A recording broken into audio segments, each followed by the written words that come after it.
Hey guys, how's it going? I want to talk to you a little bit today, step away from my usual kind of content, which is more based on self-cultivation and self-development, and talk a little bit more about the technical side of praying mantis kung fu.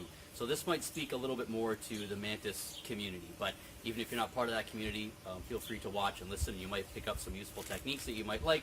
If you're coming from another martial arts style or just some cool concepts for self-defense, you can pick that up too.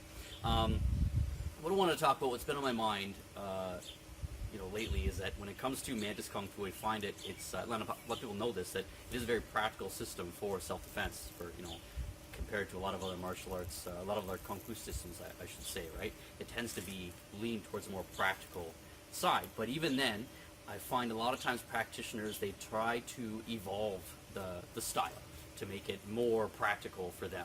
And I want to just put out a warning there, because I find a lot of times people try to evolve and perfect something when normally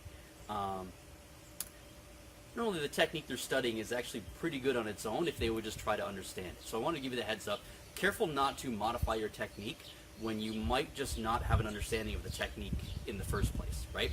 And this comes up a lot in Mantis with even common techniques. Like a common technique in Mantis is the hook, grab, strike, or grab, control, punch technique, or global side, or whatever you want to call it. But ideally, it's grabbing, controlling, and then plucking the opponent. So we see that. You see that a lot. I'm pretty sure it's in almost every system, but I know for sure obviously it's in every branch of 7-star. But that's something that gets confused a lot, and people try to make modifications of that because they think it impractical. So the idea is basically the grab, you're grabbing an attack, or you're grabbing a strike, and you're pulling it in, and then you're controlling it after, you're seizing it, and then you're throwing a punch at the same time, right? And I was having this conversation with another practitioner who had said they didn't like it, they modified it because it wasn't working for them.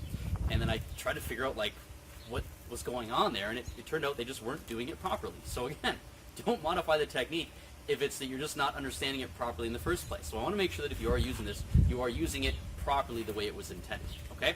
So the idea is, if you're not familiar with the technique, is first, from any kind of position here, I'll mirror you guys so you can practice along, but you're grabbing with the right hand, okay? You're pulling that connection back, you're controlling it, and then you're punching over top. And this motion of pulling and punching, that pluck, that goes together, okay?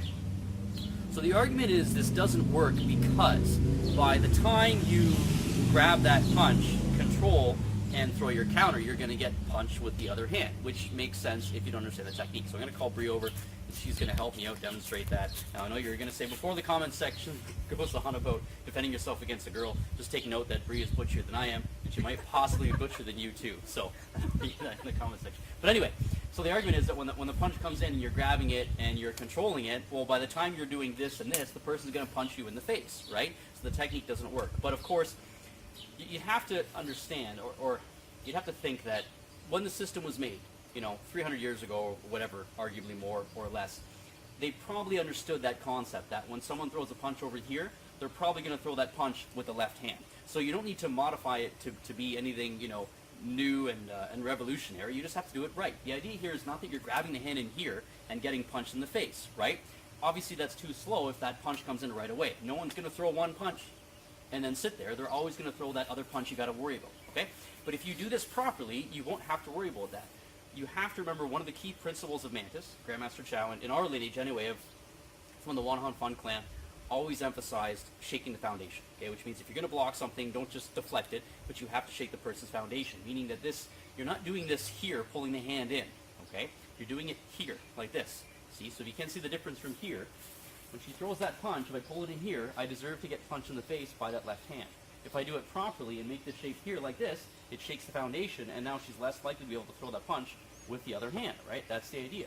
So when you're grabbing here, you're pulling off to the side, and then you're controlling the forearm, and then you're countering. So you don't need to make it more efficient if you do it properly in the first place. If you try to do it faster, it might win, but you don't need to if you just do the technique the way it was meant to be done in the first place, okay? Which is, when you're grabbing, you're controlling it, circling out this way, then you're controlling the forearm, and then you're throwing the punch. So that's the first thing you want to consider in this technique, is make sure you're shaking the foundation. You're not pulling the punch into you, because then you're going to get rocked in the face with that left hand. Instead, you're drawing it off to the side, okay? So you close that person off, and then you throw in your counter punch. And if you're close enough, of course, you can throw in your elbow instead, right? But you got to make sure you shake that foundation. The second point is here, you have to remember, another key in Mantis is the strike first principle. Okay, meaning that not, you know, if someone's arguing with you, you go and you deck them. It means that if you know that there's going to be a physical confrontation you can't avoid, you don't want to sit there and guess what's going to happen. You want to make that bridge first, okay? So if we know that we're going to end up fighting, I don't want to sit here and wait and guess what she's going to do. I want to throw that hand out first, okay? Not even to hit, but just to make sure that they react to me. So I'm controlling the situation because they're reacting to me and I'm not reacting to them, okay? So when you take that into account and use the technique, it becomes even more effective. So when I throw that hand out, it's going to force her to block. And as soon as that connection is made, then I throw that punch, right? It's not practical. Going back to what I was saying before, even if the person throws a punch, it's not practical to try to catch a punch out of the air, okay? It's not likely to happen.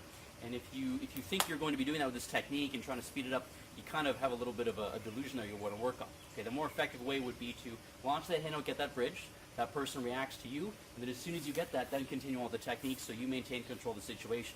It still has the traditional technique in it. It still shakes the foundation, and it's using the striking first principle, so it's more effective for self-defense. Okay? Thanks for watching, guys. I hope you found that useful and valuable.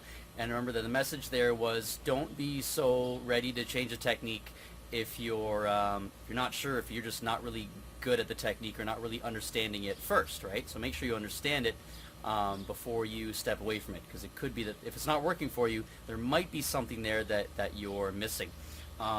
You know, our view on Mantis is always from a practical standpoint. So if you don't really agree with this video, I totally respect the way you do martial arts. You know, if it's done for a different purpose, then that's cool. I respect that. We always come at Mantis from a very practical standpoint, meaning that we want it to be effective for self-defense.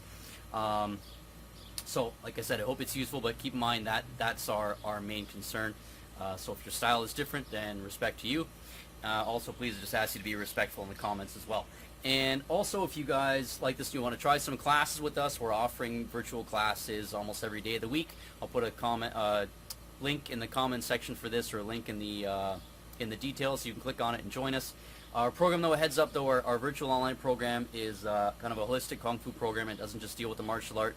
It deals with all aspects of self-cultivation. So if you're only looking to, you know, learn techniques on punching and kicking, then I advise you not to try that program out. You probably won't like it, but if you're interested in a more holistic approach to Kung Fu and martial art, then please join us and yeah, click that link and get registered for some free classes, and maybe we'll see you live. Okay, talk to you soon. Thanks.